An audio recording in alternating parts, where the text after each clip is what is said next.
Let me paint a picture, okay? We're at Sparesbox HQ, and this man right here is responsible for just about all the heartache that goes on within these four walls. We have got just about every car in here is a half-finished project of this fella right here. And what's he gone and done today? He's gone and bought himself another project car. You can't even finish one project car, and now you're burdening us with this thing. Explain yourself to the people. I did have a few beers Friday night, and the boys convinced me to say, we've got an interesting event coming up in a few months' time. Catch is, you need a car pre-85 to enter. Yeah. Bit of car sales, bit of Gumtree later. Uncover this little urban barn find, just a kilometre from the office. Let me stop you right there, okay? I don't know about you guys, but I have never heard of a barn find vehicle that's got just about north of 300,000 Ks, okay? It does have, but they're very good kilometres. They are not good kilometres. It's got a complete service history, would you believe? Yeah, but mate... And the last owner, 10 years, 10,000 Ks. Probably and it lived in complete complete isolation. It was basically cocooned in Alexandria. Maybe he only drove at that amount of Ks because he just thoroughly hated it. I don't think, I think he was a bit scared of it. He did warn me about 45 times that it's very easy to spin. Was he a tall fella at all?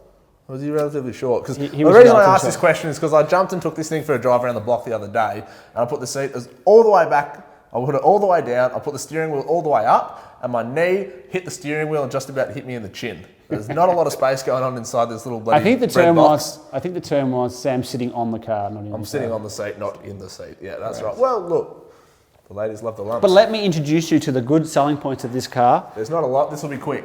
It's going to be original paint, nothing to see, no ding, straight underneath. So what does that mean? It means lots of cracks, scratches, and not a lot of clear coat. Buff out. We're going to put a bit of polish on this. We're going to give it a bit of the orbital with some Maguires or something. I love the greasy patina of the wheels. That's my favourite touch so far. I know. But look, they haven't been gutter rashed. That's good. That shows love. Yeah, but you're about to drive this thing around the streets of Paddo, so God help us all. I'm going to take it somewhere interesting. I probably will buy new wheels, I'm not going to lie. Those cheese cutters, probably not ideal. No. It's nice blue velour interior, white and blue. That is a good combination for the 80s. God, I'm going to get like a perm. Did you just say nice blue velour interior? Yeah. So, folks, you're hearing sentences today that have never previously been constructed by any human in the history of ever. It's got pop-up headlights. It does have pop-ups. That's good. It's got a mid-engine. Cool. Yeah. It's got a mid-engine. That's good. Back over here. Yeah, look. Look, it breathes air. Breathes air for the motor here. Mid-engine for AGE, iconic motor. I actually started my career working at Toyota and Altona, Camrys, and Orions. What's the other one? Avalons. You lost your way. You started off at Toyota. You quickly diverted. I went to Holden. Fisherman's That's already a major step backwards. But then before you thought, oh, you can't get any worse than this, you went out and you bought yourself a Volkswagen Golf, followed up by a Mercedes. We've got a French work van here. You kind of went off the rails for a period there. Yeah, the Peugeot has been sitting here for like 5 years. It's the last project to ever get worked on. No amount of money's going to finish that car. A lot of money's already been. This bloke's got a... but it's just nice that you finally got a decent car. Toyota, you know, I'm not biased at all. Very reliable. But it's true. I'm happy also that I think this is a good example. If people are out there, I want a classic car, that, you know, bit of an entry level, but still reliable, you know. Is that tape holding that trim on? Apparently you can buy these new from America, I was told. The owner told me. So many questions. I'll fix that up. So many questions. You know, we're going to give it a bit of love. Just going to have a birthday. We're going to throw the Sparesbox catalogue at it. Everything's cheap for this car. Water pumps, plugs, leads, name it. Thank God, because it's going to need all of those. It's going to need everything. It's going to need a whole There's going to be a lot of parts coming. It's going to need 6 of everything, and it's going to need the next week. Ball joints are cheap. We've got everything for this car. Oh, ball joints. Sorry. All cheap, good, no power steering. Like, it's a good entry. People can, get to this car mid-engined. Yeah, I can just see. It's a Corolla in reverse. Blowing in the wind with the sunroof popped, and it's going to be lovely. It's not quite the prestige of our Targa 300Z projects, but it'll do. But anyway, look, I'm going to leave you in your little fantasy land here. James is at the back working on a much cooler project, and that's our race car. So I'm going to let you tell the people a little bit more about the event that you've chosen, this barn find, and I'll catch you guys soon. So the first thing I'm going to do is just change the oil, just so I've got some confidence that it's at least got something, the right amount in there at least, and relatively fresh. So I'm going to put the Castrol engine shampoo in here, and I'm also, Castrol recommends the 15W40. I think it had a 1040, probably original, but I mean, it's a 30-year-old engine.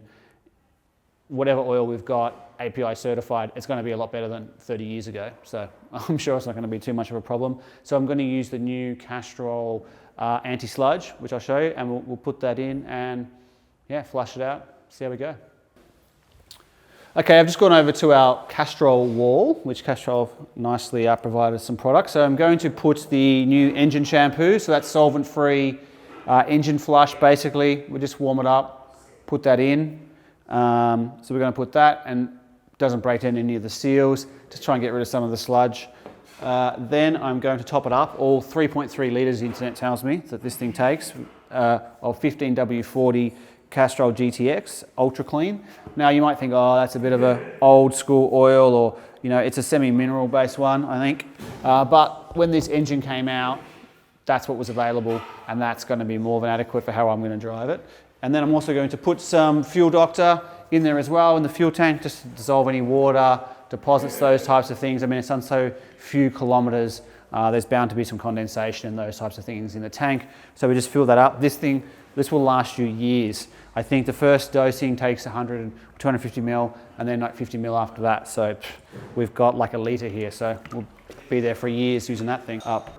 Engine shampoo's in, oil was warm. Now we're going to idle it for 10 minutes outside just to get that oil flushing, that sort of detergent that's in there, flushing through the oil galleries and the passages, and try and dissolve as much of that sludge as we can. Hopefully pick up, you know, a reasonable amount, flush it out, change the oil filter, and then we'll add the Ultra Clean GTX in there after that.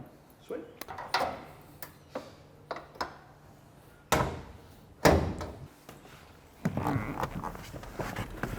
Gone to the effort of adding new inserts, but didn't change this rusty old lever. Why? Cost you an extra $6. Do it. Top tip. Handy. I think we have a central jacking point down here. Oh yeah, we do. Look at that. Boom. It's even balanced. They thought about this. Shitload of oil. Can you get this in the pan or make a heap of mess? I always give it to Sam for getting this wrong and spilling oil over the floor. So luckily he's not here to see if I get this wrong. Oh, 3, 2, 1. Oh, like I've pretty much freaking nothing but net. That is straight in the hole. I see a few drops there. Oh yeah, but I'm just, don't want to make Sam look bad. Look at that, straight in the hole. Oh, nothing but net. Looks alright under here. Exhaust is cooked. But a 32-year-old beast, not too bad. So I'm just going to pull out the old filter, put this guy in here, nice and mini. Everything on this car is so small, cheap and easy to work with. I like it.